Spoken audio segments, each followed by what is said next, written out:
It's the start of a new week. It's Monday. A weekend of college football has come and gone. The NFL, the current week of the NFL is almost in the books, and I'm here to discuss everything. You know why I'm here. It's Monday, November 1st. Can you believe it's November? It just seems like the year started, and in the blink of an eye, we're going to be in the year 2022. Time flies, I guess. But with that being said, welcome back to the Daily Blitz's first official podcast. It's another episode of Monday Evening Quarterback. My name is Christian Simpson, and I am the creator, founder, NFL and college football analyst, and most importantly, I'm just a lover and a fan of all things football, of a company called The Daily Blitz, where we specialize in everything football 24/7, 365. And if you've been following along from the get-go, welcome back. I hope you're well. Thank you guys so much for always supporting. And if this is your first time tuning in, welcome. I hope you enjoy. And if you were referred to me to check out this podcast, thank you for taking the referral. It means so much to me. Have a lot to talk about. A lot took place in college football. There was a massive game in Michigan, and only one Michigan school could come out on top. There was another somewhat big game in the Big Ten between Penn State and Ohio State. A certain team who's been dominating and asserting its will all year long. They came back from their bye, and a thing called the college football playoff rankings are revealed tomorrow. The first set of college football playoff rankings, and I'm here to discuss all that. I'm going to give away a game ball. We're going to go to the phone lines because I had a couple people call into the show to give their thoughts on a couple of things, something that I incorporated into the show. So I want to thank everybody who's had the chance to call in. And if you want to call in, I'll say this again later on in the show, but if you want to call in, let me know, get in contact with me, and we will set that up. I'm going to talk about what caught my eye in the NFL. A major trade happened this morning. One of the best in the NFL is going to be sidelined. We don't know when he's going to come back, but he injured his foot yesterday, and Week 8 got off to a very entertaining start, and I can't wait to discuss all of it. Let's dive right in. College. So, Georgia. You know, I've been raving and ranting about this team all year long. They've been on an absolute tear this year. The defense has been absolutely phenomenal. The offense, they're doing just enough to stay in games because the defense handles the rest. I truly feel this is the best team that Kirby Smart has had since taking the job in Athens. And I'll just say this, if he and the Georgia Bulldogs don't win it this year, I don't think they'll ever win it. So they came off their bye week. They were playing the Florida Gators this past weekend in Jacksonville. That game is known as the world's largest cocktail party, and it's also the game, it seems, where both teams pretty much fight to see who's going to represent the SEC East in the SEC championship game, which is played in December. And usually when teams get off the bye week, they usually have some rest, but that wasn't the case for Georgia. They came ready to play. Once again, they asserted their will. They punched Florida in the mouth. They dominated them physically. And one thing you can't do when you play Georgia, you cannot turn the football over on them because they will make you pay. And there was a pick six. N'Kobe Dean took it to the house. But, yeah, this Georgia team is just dominant from top to bottom. Offensively, as I said, they do enough to keep you in games. And defensively, they handle the rest. They're good in special teams. They're well coached. They're disciplined, and they just gave up their 5th touchdown of the year on Saturday. Dominating win over Florida, and they're the first team actually to clinch the division in college football. They clinched the SEC East, so they will be playing in the SEC title game, which is on Saturday, December 4th, next month. And they just continue to roll. Honestly, I think they're going to coast along until the SEC title game, but I painted a scenario to somebody off the air the other day, and I said, what if Georgia did lose a game? Alabama has their one loss, so let's say Georgia goes into that conference title game against Alabama with the one loss under their belt, and Georgia enters with a loss under their belt. So it'd be pretty much a playing game to see who's going to get into the college football playoff. Just think of that storyline and everything we hear here up until the game, up until kickoff that week and whatnot. But yeah, Georgia, I really just see them coasting along. The only time I think they're going to get a challenge is probably in that conference title game. In that conference title game or in the playoffs, possibly, but they're just leaps and bounds better than everybody. And I've loved watching every second of them. I think the closest game that they've been involved in was the opener against the Clemson Tigers. But Georgia's dominant again. They handled their business. Now I want to go to the Big Ten because it was a big weekend in the Big Ten. Penn State played Ohio State. Usually a closely contested battle, but the matchup kind of lost a little of its luster because Penn State lost that 9 overtime game to Illinois, and then they also lost to Iowa a couple of weeks before that. So they were coming in just playing for pride at this point. And Ohio State, ever since that loss to Oregon, they've been on a tear this year. I think with Ohio State, C.J. Stroud has finally settled in. And to talk about this game, man, Penn State came in with a chip on their shoulder. They knew, look, we're in a hostile environment. We have these fans here. These fans don't make it easy. So let's try to take these fans out of the game as much as possible. And in the first quarter, it looked like they were doing that. But then in came Ohio State rumbling. C.J. Stroud lets the game come to him. That's what I'm so impressed about with him as a freshman quarterback. He truly lets the football game come to him. And the defense actually, look, they had spurts where they didn't look good and they had spurts when they did look good. But with that being said, Ohio State wins another one. They win that game by a score of 33-24. Penn State does unfortunately drop their third straight game. It's funny how things change because I was saying that Penn State at one time was the best team in the Big Ten, but look at what happened now. That just seems so long ago and far ago. And Ohio State, they continue to roll. Let's see how they end their season because I know they have a big game in a couple of weeks against Michigan State, and they end their season against the Michigan Wolverines in another rival edition of the game. And speaking of Michigan and Michigan State, they played each other this weekend. Excuse me, I needed that. They played each other this weekend. It was a highly anticipated game. Michigan came in ranked number 6. Michigan State came in, ranked number 8. And this is the first time that both teams played each other. They were both 7-0. This was the first time that they played each other where both teams were ranked, okay? And a lot of hype surrounding the game, and it was really a tale of two halves because Michigan at one point was up by as much as 16. And coming into the game, I said Cade McNamara was going to have to be my X factor because Michigan State was going to do everything they could to stop that prolific running game of Blake Corum and Hassan Haskins. And they did a pretty good job for the most part, but they needed Cade to throw the ball down the field, and he showed he could do it. Michigan State, man, what a performance from them. This is actually my first time sitting down and watching them this year. Look, I've seen tape on Peyton Thorne and Jalen Naylor and Jaden Reed, but the guy that stirs the drink for this offense is Kenneth Walker III. He is absolutely incredible. You know, I was talking to my one guy, Damien, on Twitter. What's up, Dame? And I asked him, like, who does he remind you of? And he's like, he's a more explosive version of Kareem Hunt. And I saw that a little bit quicker than Kareem, so I could see why you would say he's a more explosive version of Kareem Hunt. But he took this game over with his feet, scored 5 touchdowns. And Michigan just couldn't get the job done.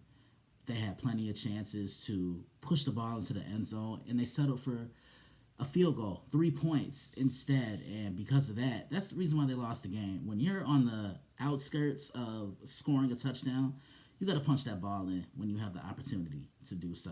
And they couldn't do it. And like somebody told me, Jim Harbaugh coaches not to lose the game, and what ends up happening? He ends up losing the game. What a great game. I was so honored to preview it.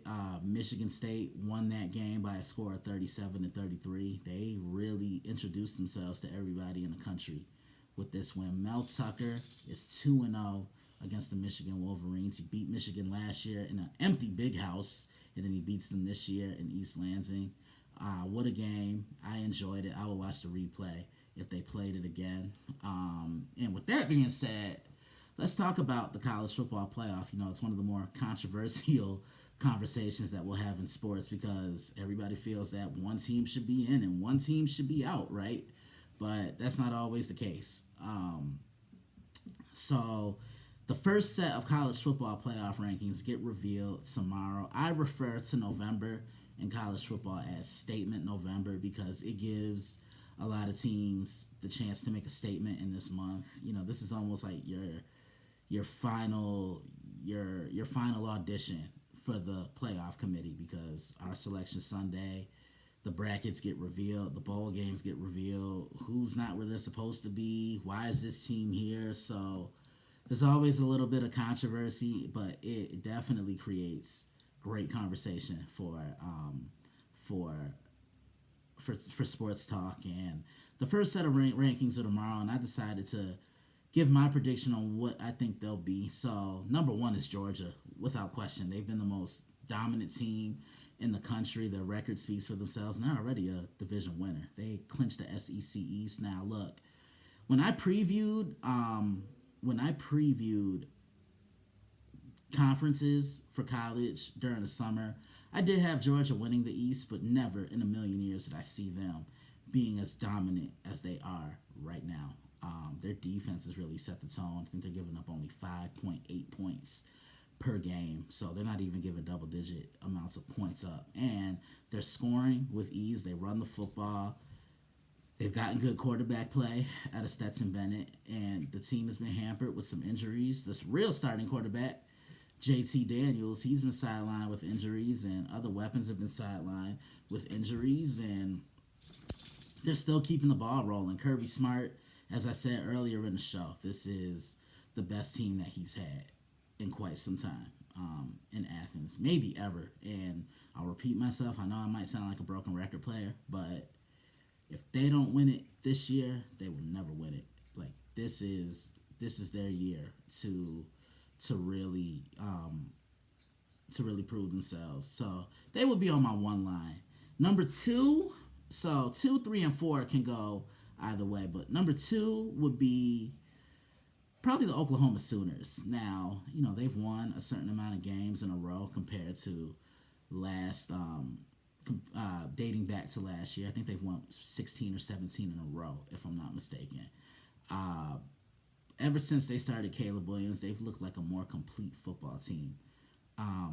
He takes care of the ball. That's something you can't say with Spencer Rattler. And Spencer Rattler just seems uncoachable. He doesn't look like he wants to get better. Kind of a little arrogant, a little cockiness to him, but sometimes confidence can be mistaken for cockiness. Look, I'm still concerned about Oklahoma's defense. I don't think they're all that strong because for as many points as they score on the regular, they give those points right back up. So they could score 40 every game and they'll give up 35. And that's not championship ball. And I always say, just imagine if the defense was on the same page with the offense. What would happen? They would be the scariest team in the country. They'd be in that Alabama, Georgia, and when they're back and relevant again, Clemson conversation. That's how I just couldn't see a team beating them. That's how dominant and how strong I feel they would be. But yeah, they would be on my 2 line right now. So yeah, right now Georgia 1, Oklahoma 2. So there's 2 more spots. 3, I'll say Cincinnati. The Cincinnati Bearcats. They continue to kind of fly under the radar, but they continue to win games nonetheless. They have, in my opinion, the most impressive win of any other team in the country this year. They defeated Notre Dame in South Bend, a number 9 ranked Notre Dame. And God, they play great football. Jerome Ford is a great running back. Desmond Ridder is a solid quarterback, but give a lot of credit to Luke Fickell because he really has his team on the up, playing with a lot of confidence, playing with a lot of discipline. They score at will. They can stop teams. They can make you one-dimensional defensively. And I think this is finally the year where a non-Power 5 team makes the college football playoff. And then number 4, I'm going to say the Alabama Crimson Tide. Look, I know they have that one loss under their belt, and if they want to make the playoffs again and repeat as national champions, they are going to have to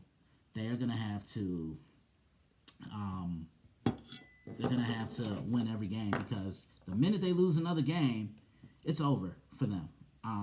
It's one of those things where they're going to get every team's best, but Bryce Young is playing well. Brian Robinson is a solid running back.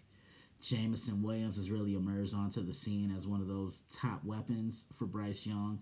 John Mechie III has had a good year, and defensively, they're playing well. I see them coasting along up until December 4th. And they'll probably meet Georgia in that SEC title game. So those are my 4 right there. I have Georgia on the 1 line, Oklahoma on the 2 line, Cincinnati on the 3 line. Or, you know what? Let's swap that. Georgia 1, Cincinnati 2, Oklahoma 3, Alabama 4. Tell me, I want to know what yours are, so send those to me. You can send it to me on Twitter at DailyBlitz_61, or you can email them to me, c.simpson@thedailyblitz.blog, and I will give you an answer, and I will converse with you on that. That's all I really have for college football, but in the meantime, before I transition to the NFL, first, let's give out a game ball. My game ball goes to Kenneth Walker III. Carried the ball 23 times for 197 yards and 5 touchdowns.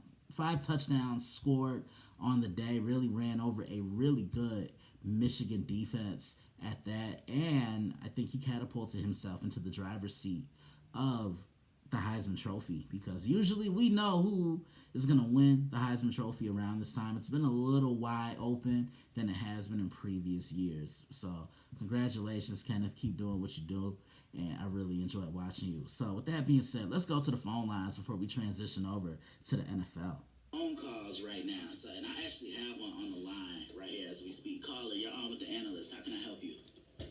Hey, my name is Robert Butler. I love Monday Evening Quarterback. I love the show. I'm glad to be on the show. And I want to talk about the Michigan game a little bit. Okay, well, first off, I appreciate you, man, for saying that you love the show and you've been watching it and following along. That really means a lot to me. So you want to talk about this Michigan game. Okay, so what about it?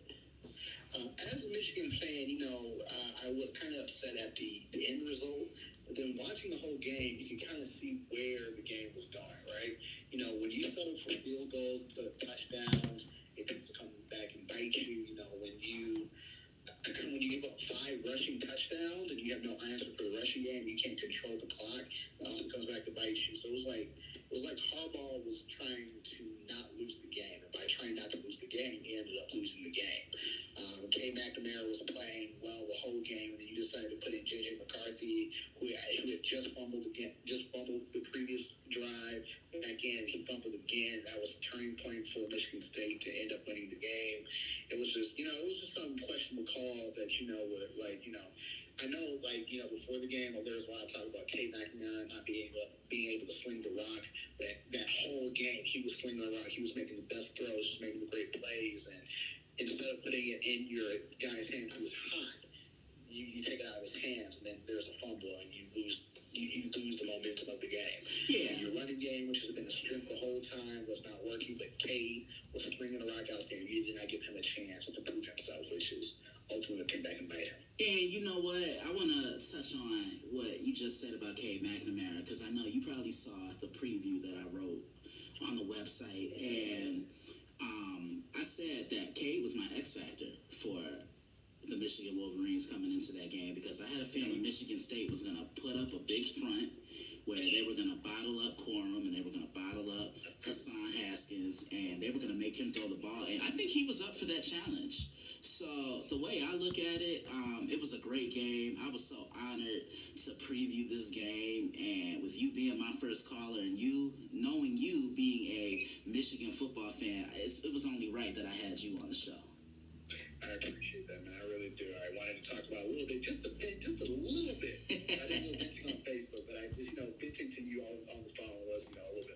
Definitely. Now, here, one thing I always like to ask viewers and supporters, what's your favorite thing about the Daily Blitz?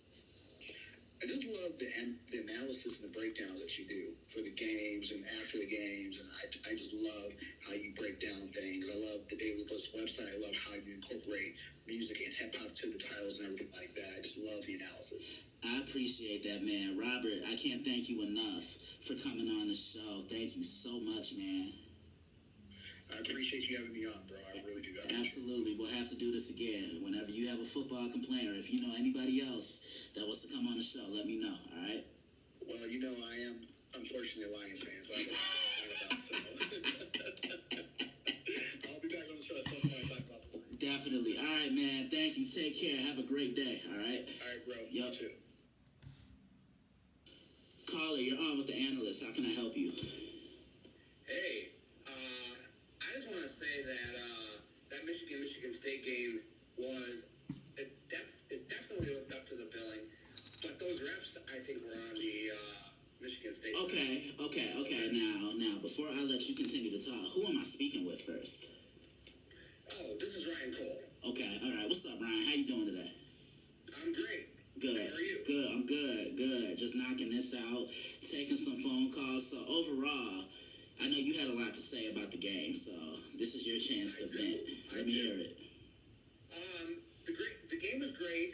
My team didn't win, but the refs, I think they favored State a little bit too much. What do you think about that? No, I won't necessarily say that. So how did the refs favor Michigan State when Michigan allowed 5 touchdowns to Kenneth Walker III? Okay, I will give you that. There's no excuse for allowing 5 touchdowns to a running back who's absolutely outstanding. I will give him that. And his Heisman chances went from plus 1,600 on the betting scale to plus 600. But now they should have learned how to stop him at halftime. They should have made adjustments, and they did not. But there were some questionable penalty calls on Michigan that either were not called or were called in the favor of Michigan State, and that's where I feel like the refs were wrong. Okay. Or right. Right. But overall, it sounds like you enjoyed the game, huh? I did enjoy the game. The game was great. I mean, it was fast paced. It was exciting, and I think it was too fast paced, and that's another reason that Michigan did not win. They couldn't keep up with the up-tempo offense of Michigan State. You know, I'll tell you, my biggest takeaway, I don't know if you read the preview on the site, but my X factor for Michigan coming into the game was Cade McNamara, and, you know, could he sling the ball all over the field, and Cade played well enough to keep them in that game. I know he made that mistake at the end of the game, but what else can you say? Like, he kept them in the game. You know, it's not his fault that his defense gave up 5 touchdowns. Oh, not at all. The kid threw for what, almost 400 yards? Did he reach 400? I don't remember for certain. I know he had like 387 at one point. I think that's what he finished with, if I'm not mistaken. Okay, so I mean, he had the yardage. He had 3-4 touchdowns. So I mean, he kept his team in the game, and the defense let him down. Yeah, that's the best way that I could put it. Go ahead. That's the best way I could put it. His defense really let him down. I knew this was going to be a test for them because Michigan hadn't really seen team speed as what they saw from the Michigan State Spartans today, and Michigan State hadn't really seen a defense as physical and as vicious as what the Michigan Wolverines have had all year long. The one call, like back to the penalties and the not penalties call, the one thing I have to say about the one play that was not called was at the very end of the game on the 4th down play of Michigan's drive. There was a holding call. The jersey was clearly pulled, and the referees did not call it. Right. And, I mean, it should have been a penalty, and Michigan should have had an automatic first down, and it wasn't called. Yeah, because I'll tell you, sorry to interrupt you, but I'll tell you, look, if that's me on that sideline, I'm having choice words with the referee. You know what I'm saying? Me too. I was livid when that happened. Now, before I let you go, man, I want to know, what would you say is your favorite thing about the Daily Blitz? Just the daily content. Like, analysis of the games on a weekly basis. I'm intrigued at the beginning of each week of what games will be selected. Okay, I like that answer. Well, Ryan, I want to thank you for tuning in, man, and I hope you continue to support, and I hope to have you back on again. From day one, my man. From day one. I really appreciate that. You take care. Have a great day. Happy Halloween, and most importantly, be safe. You as well. Caller, you're on with the analyst. How can I help you today? Yeah, I just want to talk about Michigan and Michigan State. Okay. Now, before we get into Michigan and Michigan State, who am I talking to? My name is TJ Hopkins. TJ, what's going on, man? How you doing today? Good, how are you? I'm good. All right, so what's on your mind about Michigan and Michigan State? Great game, highly anticipated. Okay. I don't like the fact that Michigan State waited till they were down 16 points to basically wake up and say, hey, we got to play football today. Right. I also don't like the fact that Michigan kind of blew a 16-point lead. That's not a good look for their program either. Mm-hmm. Kenneth Walker probably won his Heisman Trophy today. Hey, he showed up. Today. Yeah, he showed up. I mean, he's been doing this all year, but he said his best performance for for the best day possible. In-state rival, both teams are 7-0. I mean, you're not necessarily wrong there. No. You might as well address the elephant in the room. The missed PI call that would have not only extended the drive for Michigan, but probably would have won them the game. Right. Go down the score.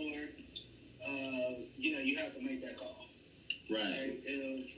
If Harbaugh on the field, if he can see it, if we, the people at home and on social media, if we can see it, and that's a bad look for officiating crews if we can see it in real time, but you can't.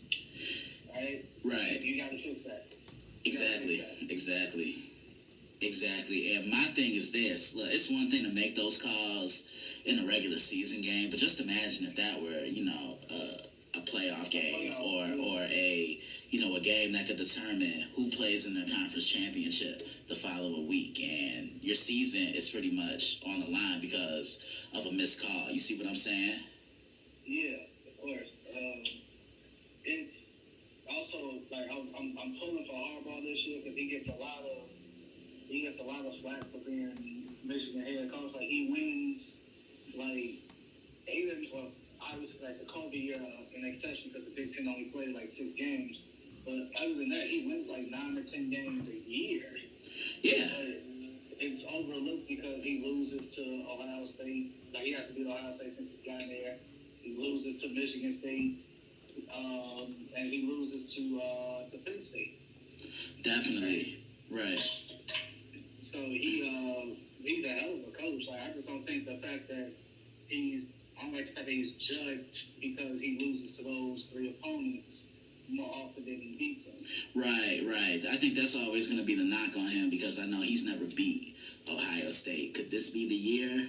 It's possible, but yeah, because I can't wait for that game at the end of the year. I've previewed it a couple of times on the site, and I think I'm really going to like it. Now, before I end this call with you, TJ, anything else that's on your mind football-wise?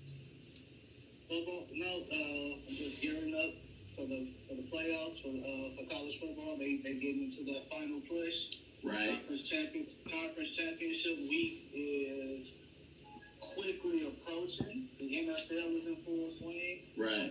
I'm just gonna sit back and enjoy it all. Right. Now before we end this call again, what's your favorite thing about the Daily Blitz?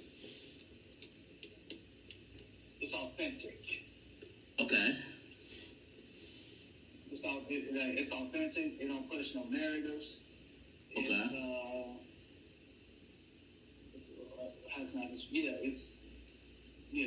That's it. It's authentic. It don't push no narrative.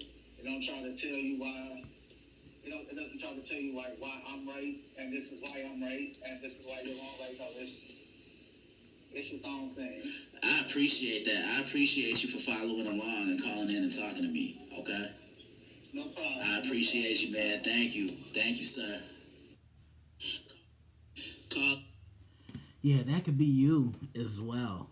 First time taking some phone calls for the show. I have a couple more that I'm gonna play throughout the duration of the show, but wanted to let you guys hear that just so you can get a taste of what's to come. And again, that can be you. So if you want to be a guest on Monday Evening Quarterback and you want to call in and talk to me and get your little 5 seconds of fame, let me know. We'll talk about it and I'll do all I can to get you on. But okay, let's talk about the NFL. Week 8 of the NFL. Isn't that crazy? Time flies. One thing I want to discuss is the Green Bay Packers. Now, arguably the game of the week. Green Bay, Arizona lived up to its billing. Arizona entered the day 7-0. Green Bay entered winners of their last 6 games since losing to the New Orleans Saints in week 1 at the beginning of the season. And look, the odds were stacked against Green Bay. No Devontae Adams because he was on a COVID list. No Alan Lazard. He was on a COVID list. And no Marquez Valdez-Scantling. Now, all those 3 that I just listed are Aaron Rodgers' top 3 targets. And I'm just wondering, I'm asking myself, okay, well, what can Rodgers do? What can Green Bay do? And guess what they had to do? They had to change up their identity. It was the only way they were going to win the game. So I remember saying in my preview of this one on the site that in order for Green Bay to win, in order for either team to win, somebody was going to have to run the football a bit more efficiently, and that was Green Bay. They were able to establish Aaron Jones. Well, they were kind of using Aaron Jones a little bit more in the receiving aspect of things. And A.J. Dillon was the guy getting those hard-fought yards in between the tackles and between the trenches and whatnot. And Green Bay grinded this game out. Now, for a second, I thought they were going to give it up, and Arizona just didn't have it. Green Bay played great defense. They put pressure on Kyler Murray. They didn't let him move in and out the pocket as he's accustomed to doing. I sometimes get Russell Wilson vibes from Kyler Murray every time I watch him play. And Arizona couldn't take care of the ball. That, I felt, was what ended up doing them in. Like, if you win the turnover battle, you're going to lose the football game. Green Bay didn't turn the ball over. Arizona turned the ball over a total of 3 times, and one cost him the game. A.J. Green thought that it was a run play. He's blocking. He doesn't even have his back turned. He's not even turned to Kyler Murray. Kyler tries throwing a back shoulder fade, and it's picked off by Rasul Douglas. And interesting story about Rasul Douglas. He actually played for Arizona earlier in the year. He was on their practice squad. He gets released. Green Bay picks him up, and he ends up sealing a deal for the Packers. You couldn't make these things up if you wanted to. Green Bay ends up winning the game 24-21 to win their 7th straight game, and Arizona falls to 7-1. They lose their first game of the year. Right now, if the playoffs started, I believe Green Bay would be in the 1 seed, and I honestly feel if any team needs home field advantage more than anyone else, it's the Packers. Let teams come to you. May not always work in their favor. Yes, that was my petty moment. But, look, there's nothing like the comforts of your own home. Let teams come to you. You don't want to travel. You're in a routine when you're at home. Why? So, right now, the Packers would be the 1 seed in the NFC playoffs if those started today. I was impressed by what I saw from Green Bay because they were able to change up their entire identity. They had to, because if they tried running the offense the same way they would with Devontae Adams, there's no way they win that football game. We're talking about Arizona being 8-0 and a possibility of them potentially being on pace to try to go undefeated. No team's gone undefeated in the regular season since those Patriots in 2007 when they went 16-0, which was an absolutely remarkable season. Let's talk about the AFC, because it seems like nobody wants to wear the belt of being the best team in the AFC. So It's almost been like a domino effect the last couple of weeks. Let's look at week 5.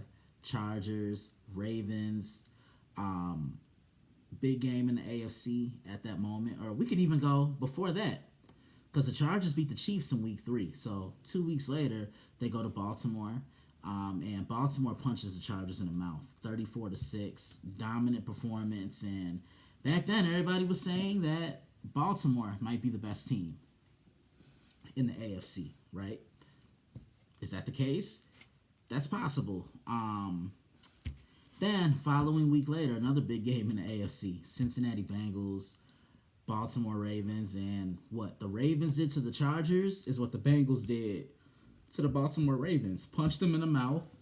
And look, Baltimore has kind of surprised me a little bit this year because they're still good, but I have a feeling all those issues in the secondary are going to catch up to them. I'll just say this. If Marcus Peters is playing against Baltimore last week, Jamar Chase doesn't have 200 yards receiving. And that's where you see the Baltimore Ravens really miss him. He's your best cover corner, and he can defend your number one receiver. This is where I need to see Marlon Humphrey step up. They've paid him a lot of money to be that guy, and he's going to have to really step up and lead that secondary. So, okay, we talked about the Ravens being dominant and then get them being dominated. So the Cincinnati Bengals yesterday go to New York, East Rutherford at that, to take on the New York Jets. And that had trap game written all over it because anybody can be beat. And you saw it there. And no Zach Wilson, Mike White comes in. Who? Yeah, I hadn't heard of him until yesterday. I know the Jets traded for Joe Flacco last week sometime, but that didn't really, he didn't start. And it just seems like I feel the Bengals are a little too complacent and they put a lot of pressure on Joe Burrow. Hand the ball off. Joe Mixon is a very serviceable running back. He's their version of Aaron Jones, meaning he can run it and he can catch it out the backfield just like the guy in Green Bay can. And yeah, I just feel like they try to bring a little too much to Joe Burrow's plate. The Jets won their second game of the year yesterday by a score of 34-31. Mike White had himself one hell of a game. Cincinnati, I feel they were still celebrating that big win over Baltimore. Look, it's one thing to celebrate a win, but you want to do it and then just get out of there and focus on your next game at task. You still have to show up regardless. It doesn't matter if a team has 1 win, 5 wins, 8 wins, or 11 wins. You still have to show up and play. And the Bengals didn't do that yesterday. They were punched in the mouth. So yesterday they entered as the top seed in the AFC. And look at what happened. They got a reality check. Yeah, they got a reality check. That's the best way I could put it. So, first it was the Chargers. They get knocked off. They've kind of come back down to reality. They lost to the New England Patriots yesterday. They were looking pretty good. They've lost their last 2 games. Then the Ravens. Ravens were on their bye week yesterday, but last week they got punched in the mouth at the hands of the Cincinnati Bengals. Those same Bengals got punched in the mouth. Well, not punched in the mouth. They were upset at the hands of the New York Jets. And yesterday, Tennessee won their game 34-31 in overtime against the Indianapolis Colts. Derrick Henry did get hurt in this game, and the news came out today that he will be missing some time. We don't know when he's going to come back because he's having foot surgery. I'm devastated for him because he truly is the best player in the league, and he's become the best running back in the league. You can make a case for him being the best player in the league. And, it's always tough when those big name players aren't on the field. He's become a superstar. I'm really wishing him a speedy recovery. I gave my thoughts on the website. It's called Trauma of the Titans. Go check it out. And I would love some feedback. Go comment on it. Let me know what you guys think of that. But yeah, yesterday Tennessee won in overtime. Carson Wentz just made some silly throws and it ended up costing them that interception when he's backed up all the way in his own end zone, I think made me more angry than any other interception I've seen. Take the sack. Even if you do, even if it does end up in a safety for the other team, why throw it as you're being tussled down to the ground? And look how easy of an opportunity that ended up being for the Tennessee Titans, right? Yeah, and then staying with the AFC, the Cleveland Browns, this team is exactly who we thought they were. Rest in peace, Dennis Green. Remember, he said that 15 years ago this year. I get they're injured right now, and I think Baker Mayfield really needs to sit down and further risk doing more damage to that shoulder. I'm serious, but yeah, Cleveland, a lot of people were penciling them to potentially come out the AFC. Now, I thought they were going to take that next step too. I felt they would be a playoff team, and they still could be because there's still a lot of football left to be played, but something's got to give. They're too inconsistent. Their defense is keeping them in games, but it's the offense that's really struggling, and they dropped another game at the hands of the Pittsburgh Steelers. And yesterday before Sunday Night Football, I was talking to a friend of mine, and I told him the Steelers, watch out for them, because they've had to change up how they play, and this way that they're playing right now is really working for them, because they've, as I told my buddy, they've gone back to playing the style of football they did when Ben Roethlisberger first came into the league. Now, look, Ben is 39 years old. He's older, way past his prime, and he can't throw the ball a certain amount of times down the field as he once was able to. So what are they doing? They switched up the playbook. They're running the football a little bit more with Najee Harris. The offensive line is getting that push up front, something that I've been calling out of theirs the last couple of months in football, and they're relying on defense. TJ Watt's brother, needs to show why he has been paid the highest paid, why he's being paid as the highest paid defensive player in the National Football League right now. And this whole game plan is working for them, because when you think of the Steelers, what are the two things that come to mind? Running the ball and great defense. Some of the greatest defensive players have played for the black and yellow, and they've had some big name running backs over the years. Jerome Bettis, Pro Football Hall of Famer. Lynn Swann. Franco Harris, Pro Football Hall of Famer, just to name a few. We'll be here all day if I could list all those Steelers legends, but they're playing well. This is a team that you really need to watch out for, because they're physical. Like, when everything is going well for them, they're physical. They can dominate. They can do everything that you need. And another thing I want to talk about, back to the NFC side of things. Two more things, actually. One, how about that big trade this morning? Von Miller is going to the Los Angeles Rams. Yes, so we are going to have a big three on defense. Von Miller, Aaron Donald, Jalen Ramsey, and then another guy on the outside, Leonard Floyd. Wow is all I could say. I know Von's name has popped up on trade talks for the last year or so, and it'll be weird to see him in another uniform, because I'm so used to just always seeing him in a Denver uniform, but you get used to it. With that being said, the Rams practically don't have a draft next year. They've traded pretty much all their draft picks for next year's draft. They had to give up a draft pick for Matthew Stafford this year. Look how that's paying off. They had to give up a draft pick for Von Miller. They had to give up two for Von Miller. Couple for Jalen Ramsey a couple years ago. This goes to tell me that they're all in. They're trying to separate themselves from everybody in the NFC, and God, that's just going to be scary. Aaron Donald on one side, Von Miller on the other. Both guys can get to the quarterback.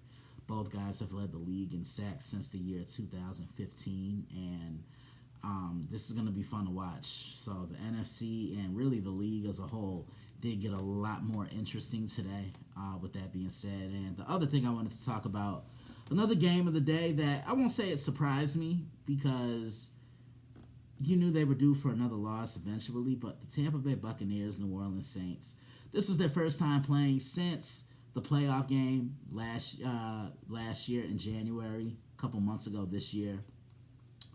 That ended up being Drew Brees' final game of his NFL career, because a few months after that, he did officially announce his retirement. So This time it was going to be Jameis Winston facing his former team. Unfortunately, Jameis did get hurt in this game, and it's been announced he will miss the rest of the year with a torn ACL. I was really pulling for him, and I wish him a speedy recovery as well. But I look at this game, and New Orleans, they have the formula to beat Tom Brady and the Buccaneers. Now, remember what I said a couple of weeks ago when I was discussing Tom Brady after the Bucks beat the Dolphins and whatnot?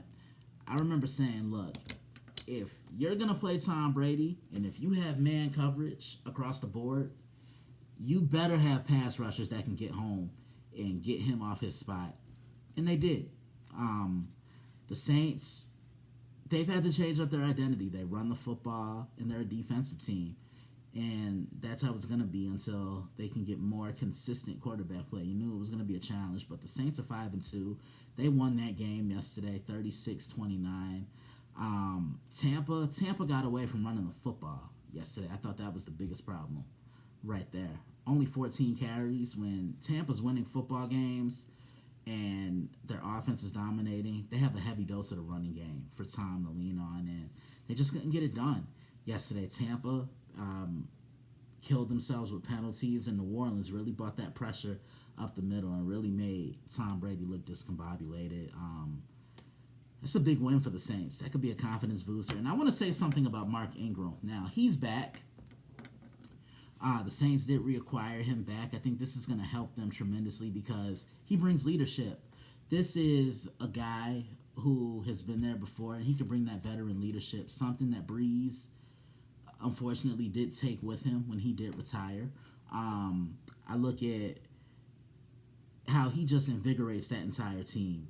May not be impressive on the stat sheet, but those 5 and 6 and 7 yard runs, are pretty big for the Saints. And a guy like Mark Ingram can take pressure off of Alvin Kamara, who's really been the workhorse of this offense. And that's all I really have for the NFL today. How about those Cowboys, by the way? I guess I have one more thing. Had to grind that one out. No Dak Prescott. Cooper Rush comes in, and Cooper did a pretty good job against Minnesota. And I even said in my preview of this game on the site, what Minnesota offense was going to show up. They didn't show up yesterday. They had opportunities to put the ball in the end zone, and they just couldn't do it. I'm giving out a game ball right now. This game ball is going to Mike White of the New York Jets. He completed 37 of his 45 pass attempts, 405 yards passing, and 3 touchdown passes in a big upset win for the Jets over the Cincinnati Bengals. So with that being said, let's go back to the phone lines and take some more phone calls. You're on with the analyst on Monday Evening Quarterback. How can I help you today? This is Nick Ficarelli, the mad scientist of sports. What's up, analyst? How you doing tonight? Oh, man, I have the mad scientist in here. I'm doing great now. How you doing? I'm doing absolutely swell, but if there's one thing that boggles the mind, it's the lunacy that is happening in the AFC North right now. Right. I have never seen craziness in one division in quite some time. It seems like everybody that wants to pull away, they get sucked back into the vortex, and right now it's as close as it can ever be. For example, you look at the Cincinnati Bengals. Last week they ran a roughshod on Lamar Jackson, and the Baltimore Ravens looked like they were ready to take control of the division, and today what ends up happening? They laid a proverbial stinker by losing to the New York freaking Jets 34-31. They allowed Mike White to throw for 405 yards and 3 touchdowns. Their defense gave up a 17-point lead in the second half. They're now 5-3, and they probably broke the collective hearts of many across America for getting themselves knocked out of their survivor pools. And then on top of that, you got the Cleveland Browns and Pittsburgh Steelers. It's almost like a battle for mediocrity after watching that game, 15-10. I mean, the play calling on both sides was abysmal. Basically, the better team won, if you want to put it like that. I mean, it's just been craziness all the way around in that division. So, okay, I completely understand where you're coming from, but here's my thing. I think with Cincinnati, they were still celebrating that win last week against Baltimore. Just kind of like with Penn State. What teams do a lot, celebrate a big win, and then that carries over into the following week, meaning they can just show up depending on who the opponent is. You can't do that in this league because anybody can be beat, as I like to say, on any given Thursday, Friday, Saturday, Sunday night, or Monday night. And I think that's the case that happened. And then also with the New York Jets, there was really no tape on Mike White. So Cincinnati really learned how to defend him as the game went on. But I agree with you completely. That's a game that they should have won, and I feel bad for anybody who's doing survivor pools. This had trap game written all over it as the game kicked off. And then as far as Pittsburgh and Cincinnati, Pittsburgh's getting back to the basics now. They're running the football. The offensive line's playing better, and they're playing defense. They can't depend on Ben Roethlisberger to throw the ball a certain amount of times. He just isn't that guy anymore. They're going to play like they used to in 2004 when he first came into the league, Nick. Absolutely. They have to run the ball. Najee Harris. Najee Harris has to be this generation's Willie Parker / Bus Bettis for Roethlisberger. And he's playing the role very, very, very well. Let's give the kid credit. But then you look on the flip side of everything, that defense is getting better and better and better every week, and they're starting to get healthy again, which is a scary proposition for those in the AFC North. On the other side of the coin, you look at the Cleveland Browns. This is the most maddeningly inconsistent team that I've seen all season. And yes, you have to say, Baker Mayfield is not healthy. He's playing with a left shoulder that should just get operated on and let Case Keenum run the controls for the foreseeable future. But their wide receivers today played awful. Jarvis Landry played awful. OBJ is a shell of himself. I said it for the last 2 years. He's not a top-tier receiver anymore. They're paying him way too much money in Cleveland, and it's just ineffectiveness, injury, whatever it may be. Then you look at the offensive line. The offensive line has been screamingly inconsistent. Defensively, you can't. And defensively, you can't. You could always put the blame on the players, but for some reason, the schemes that they run at sometimes, you just look at it going, why are you calling that defense on this situation? Right. It's almost as if sometimes it's like, what's going on? This is a team who I thought this year, and I said it at the beginning of the year, I was saying 12-4, they'll win the division, they're going to go to the AFC Championship game. Right now, don't even think they're going to make the playoffs. Yeah, I don't think you're wrong with that because they are inconsistent. I know they look really good on paper, but injuries are also hampering them, and I couldn't agree with you anymore about Odell Beckham Jr. Now, Nick, before I end every call, I always love to ask my viewers and my listeners, what's your favorite thing about the Daily Blitz? I'm talking to it. There's nothing else to be said. Now, for all those people that don't know who I am, I go way back with Mr. Simpson, and we did some work together back in the day. Now, I may have disappeared into the background for a few years now, but I always make sure to listen to his show. I always make sure to read what he writes. Dude, you're killing it. I couldn't be happier for you. Hopefully, maybe down the road, a little collab could come about with this. Absolutely. But again, with you, always top notch. I could, man. Thank you so much for always supporting, and thank you so much for stopping by Monday Evening Quarterback to talk to me, Nick. We have to do this again. Absolutely. Have a great one, man. You too. Happy Halloween. Likewise. Thank you, sir. Caller, you're on with the analyst on Monday Evening Quarterback. How can I help you today? Yes, what's going on? This is Jason Tyree up in here, man. Okay. Now, before I interrupt you, let me introduce this man to everybody that's going to be listening. This is the reason why my website is what it is now. I contacted this guy about 2 or 3 years ago. He helped me put it all together, and look, I'd be crazy if I didn't give him a little special shout out. So, Jason, what's up, man? Man, it's good to be on here, man. I appreciate it. It's good to have you on. All right, what's on your mind? Well, first of all, I just finished watching my Niners escape. That it's still tough to watch them sometimes, man. But hopefully, we can pull together some wins and get back in the playoff hunt. You know what I think the problem is? They don't use Deebo Samuel enough. I think, he's kind of that jack of all trades type of guy because you can line him up inside, you can line him up outside. He's excellent at run blocking. That's where I think he's at his best when, without the football. But my thing is, the play calling is still a little questionable. But I also know that injuries have also played a part in the 49ers in the last couple of years. They just struggle to stay healthy. I know, man. Gosh, Kittle is still out, so hopefully we'll get him back soon.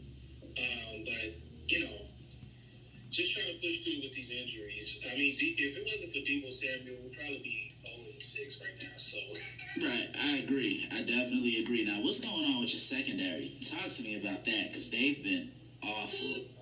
I think part of the issue is that we keep signing these old veterans to one-year deals and not really building for the future. Right. That's always been our issue for at least 10, 15 years, just not getting adequate secondary help. Right. But no, I can understand that. All right, now switching gears, I know you're also a huge Florida Gators football fan. And look, we talked about this game, about it potentially being something big, but Georgia just came and did what Georgia's been doing all year long. Man, I think Georgia's going to win the whole thing, man. I really do. They are unstoppable. But as far as my Gators, this is building year. The quarterback that we have now, he seems okay, but it's not what we're used to, and it's kind of showing in our offense and our defense. Golly, on both sides of the ball, man. It's ridiculous. Look, man, you have nothing to hang your head down about. Georgia's been doing this to everybody this year. Yesterday was only their 5th touchdown that they've allowed all year long. I don't think a team has even scored double-digit points against them. Now, I could be wrong about that, but look, Georgia, I agree with you. I do think they are the best team in college football, and if they don't win it this year, I don't think they'll ever win it. So, now, before I end every call, Jason, I like always asking my listeners, what's your favorite thing about the Daily Blitz? My favorite thing about the Daily Blitz is how consistent you guys have been. The articles, from the live tweeting to everything, it's just like it's not one of those companies that's like they have celebrity or color commentators or whatever. It's like, okay, we really care about the craft of football and we really want to break it down for you. Right. Predictions have been spot on. Guys, keep doing what you're doing, man. It's the best out there. I appreciate it. Jason, thank you for being on the show, man, and continue to listen, continue to support. I really appreciate it. Absolutely, man. Salute to you. Thank you. Once again, that could be you as well. Man, doing those phone calls was so amazing. I want to thank everybody that came on and wanted to talk to me. With that being said, it's question time. And got a couple of questions that really was only one that I got. It comes from my man Joe Grisso. And Joe asked me, Jimmy seemed to be back to his pre-ACL self, as another buddy of mine, Justin Finnan, observed during the game. Do you think this is largely a function of Chicago's terrible pass rush, or is Jimmy really back to his old self? Definitely Chicago's terrible pass rush. There was no Khalil Mack yesterday. I think if Khalil Mack are there, it's a completely different game, and the Bears make Jimmy G throw the football from the pocket. Thanks for the question, Joe. Now, this is the end of the show. I had a fun one today. Before I promote everything and how you can keep up with me, Monday Night Football, New York Giants, Kansas City Chiefs. If there was ever a must win for the Kansas City Chiefs, this is it today, tonight. I think the Chiefs win this game by at least 2 touchdowns. I say, 31-17. If the Giants even score that, Mahomes and them, they need to take care of the football. That's what's been killing them the last couple of games. I have a feeling that Kansas City's just going to open the playbook and they're going to throw the ball all over the field, left and right. They'll try their hardest to run the football, and this defense has to get off the field. So that's what I see happening with Monday Night Football. As I said, this is the end of the show. That's my time. Time is a beautiful thing, and it really flies. When you're having fun, as always, I want to shout out my family, my amazing mother. Love you so much. Thank you for all you do for me. My incredible dad, love you. Thank you for all you've done and all I know you'll continue to do. The same can be said about my mom as well. My amazing sister Taylor, love you as always. I'm so proud of you. My son, aka my dog, Siebes, he was below my feet, but I think he ran out the room as I was recording. And just a few of my friends, my other little sister, Tanisha, thank you for all you do. Rob Carter, Mike Griffin, Alex Bennett, my other guy, Alex, who I call Esquire, Jason Tyree, Robert Butler, Candace Carter, Kimmel Fryer, thank you guys for always supporting me and doing what you do. And I had to give a huge shout out to my guy, Coach, aka Cole Johnson, and our moderator, D, who always keeps us in check and keeps us ready. He keeps us loose. And, you always want to associate yourself with guys who are going to bring the best out of you. Now, as always, you can keep up with me. Log on to the website, which is thedailyblitz.blog. Follow us on Twitter at dailyblitz_61. Like the Facebook fan page, facebook.com/thedailyblitz. And follow us on Instagram at thedailyblitz_61. Now, as far as the radio is concerned, you can keep up with me. You can continue to follow Monday Evening Quarterback, which is aired every Monday, pre-recorded, and we will share it on YouTube. Subscribe to my YouTube channel, which is The Daily Blitz. You can catch me on a Prime. I'm actually on my way there right now with TJ Hopkins, Israel Rivera, Matt James, David Hoffman. You can catch me on a Prime every Monday and every Tuesday. Every Wednesday, you can catch me on the Nerd Zone with Ronnie Kumpf, John Danzo, Christopher Lawrence, Ryan Shaw. Every Friday, you can catch me on College Football Showdown with Israel Rivera and Matt James. And every Sunday, you can catch me on WCPT 820 AM, which is live radio in Chicago, Illinois. And if you live outside the state of Illinois, but still want to tune in to support, I will gladly send you the link. Guys, it's been real. Thank you guys for always following along and supporting. Have a great Monday. Enjoy the rest of your week. Enjoy Monday Night Football, and I will see you guys soon.